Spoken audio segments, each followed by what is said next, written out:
በመጻሕፍት ዙሪያ የተደረገው ቅስታ ቀላል እንዳይመስልህ።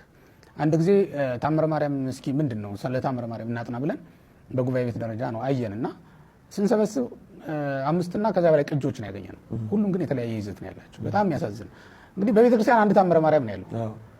ምንድነው የለያየው ካልክ ሰዎች የገዛ ሐሳባቸውን ጨምረውበታል ማለት ነው በተለያየ ዘመን። በኋላም አንዳንድ በዛ ላይ ጥናት ያደረጉ ሰዎችን ጠይቄ እንደተረዳሁት ከመጀመሪያው ታምረ ማርያም በኋላ በጣም ብዙዎች እየተጨመሩ እንደሄዱ በአፄ ዘርዓ ያዕቆብ ዘመን ገባ ብለን ነው አይደል የምንናገረው።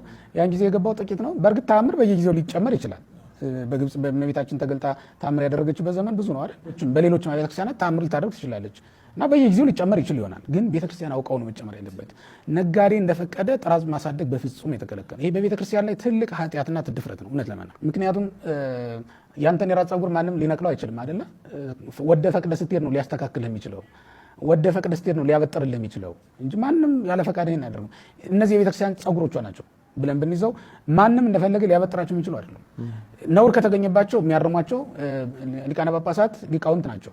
ነውር ደግሞ ሊጨመርባቸውም ካስፈለገ ደግሞ የሚጨምሯቸው ሊቃውንት ጳጳሳት ናቸው። በዚያ መልኩ መሆን አለበት። አሁን ግን እንደዛ እየሆነ አይደለም። እኛም ድክመት አለብን በቤተክርስቲያን ደረጃ በሊቃውንት ጉባኤ ተመርምሮ መጽሐፍ እንዲወጣ እያደረግን አይደለም። እንኳን ሌላው የራሳችንን መጽሐፍት እንኳን ራሳችን ማተሚያ ቤት እያለን አትመን ለህዝቡ ማቅረብ አልቻለም። ይሄ የቤተክርስቲያኒቱ ድክመት ነው።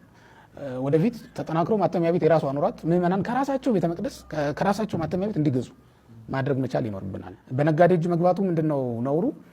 ጥራዝ ተጨምሮበታል። የማናውቃቸው መጽሐፍት ሁሉ ተከተዋል። አሁን ሳይ ነበር አንድ ጊዜ የጸሎት መጽሐፍ መዝገበ ጸሎት ተብሎ ባለ 50 ምናምን ይላልና ርዕሱን አየሁ ምኑን ጨምረውት ነው ብዬ ማለት ነውና ግጥም ሁሉ አለ። ማን ነው የጻፈው ይህን ግጥም?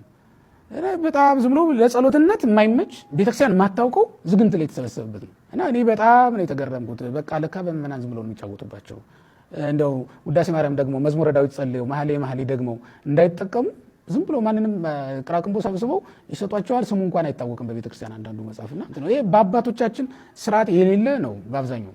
ስለዚህ ምዕመናን እኔ አሁን ገሌን ግዙ ገሌን አትግዙ ገሌ ነው ትክክለኛው መጽሐፍ ማለት አንችልም። ስለዚህ ከአባቶቻቸው ጋር ተማክረው ቢገዙ